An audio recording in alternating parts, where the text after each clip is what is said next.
When I was in high school, the smartest kids could remember everything, but were really rarely asked to think about anything.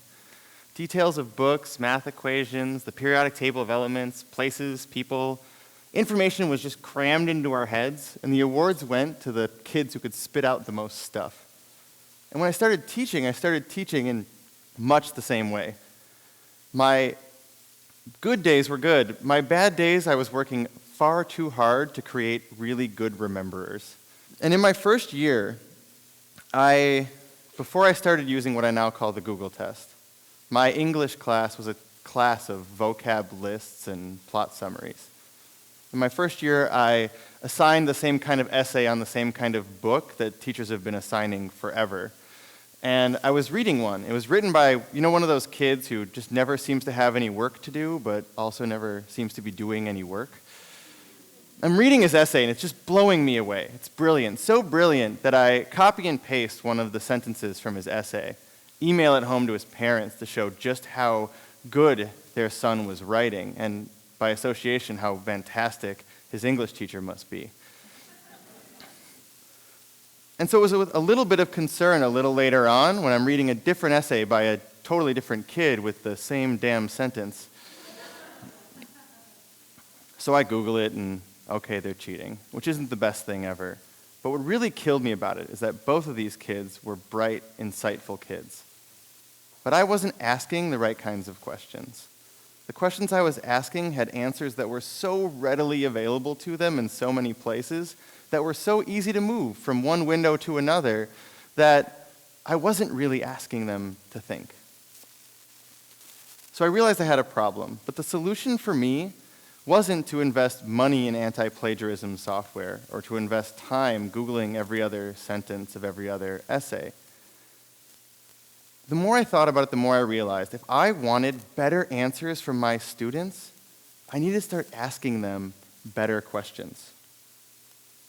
See, if we can assume that students enter our classroom with access to an impossible amount of information, including answers to most of the questions we used to ask, the real question becomes, how can we ask for more from them? The Google test means that before I bring anything into my classroom, I ask myself, is this something, some piece of information, some definition, some detail that Google can already provide my kids? And if it is, then I don't need to teach it to them. I need to teach them how to use it. And the results of the Google test in my room have been transformative. Never again can I test kids on the plot line of Othello, because they can get that information without thinking, and most certainly without reading the play. But if I know that they walk into my room and they can find a plot summary and character sketches and even a base level of analysis, then I can have them take that information and use it to read the play closely and find me specific points where Iago works to marginalize Othello based on his race. And then I can have them take that lens and that language and study marginalization in the media and social media waters they swim in and in the real actual world that they live in. We can use technology in our rooms to access humanity instead of escape it. And it's not just in English class. In math, we are so good at asking students to practice and practice and practice, but we're less good at asking them to play. To giving them a question without giving them the answer, and let them figure out how and why math works the way it does.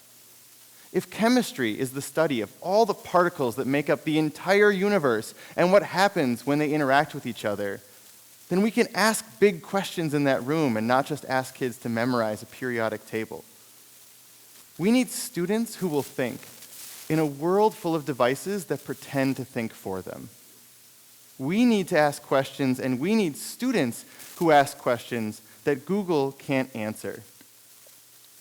So the Google test helps me ask good questions in my room, but more than that, it helps me get much better answers in return. Because as we move from classrooms that ask students to read and remember and repeat, we move towards classrooms that ask students to make. And whether they're making a picture or a project or a podcast or a theory, You have to understand things so much far beyond the level of simply remembering. Because Google can give me every idea that's ever been had about a novel, but it can't make up a new one. Every year I've taught, I've done some sort of research project in my class, and at first, it was a real typical research essay. And the A's were great. They were products of a tremendous amount of hard work, a healthy amount of complete mental breakdowns from the quiet kids, and really some brilliant, brilliant writing that was never going to be read again once the essay was graded. What really hurt were the D's. Those essays that kind of rode the line between poor writing and downright plagiarism, or hopped that line with both feet and just hoped I didn't notice. Those essays took advantage of all the ideas and all the text available to them, and they let Google write their paper for them. So now there's a making element. Students still research. They still write up that research in sort of a synthesis of all the information that they find, and then they have to make a graphic novel, some combination of images and words that tell the story of the humans involved in what they studied. And the A's are amazing. Brilliant works of storytelling and art that aren't just worth being proud of, but have been passed and posted and have been read and reread. It might shock you to learn that they're not all A projects, though, because this is a real story about school, and real stories about school don't have fairy tale endings like that. But the D projects, those victims of misused work hours or hurried finishes at the end of the quarter, the beautiful wreckage of misapplied pencil and potential that sometimes get turned in, are in many ways my favorite part of the project. Because there's nothing in them that can be copied from the internet. The kids might have taken a pass the first time through on the research or on the writing that they had to do, but at some point they found themselves in front of a blank piece of paper. And they realized they had to know enough and think enough to know what to put down there. And Google can help, but Google can't draw. We have a choice to make.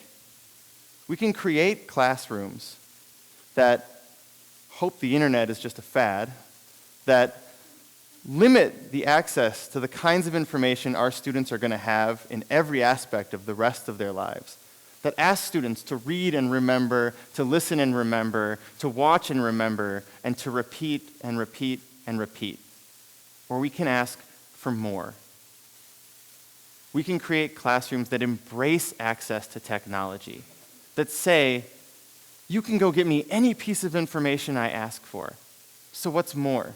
What's next? How can you take that information, process it, and use it to examine experiences beyond our classroom? How can you use it to understand your own experience that much better? How can you use it to tell me what happened, but to also show me what should happen next? We can't just give kids iPads and use them like worksheets that we need to plug in. We need schools that are louder and messier. We need schools that embrace experimentation and failure.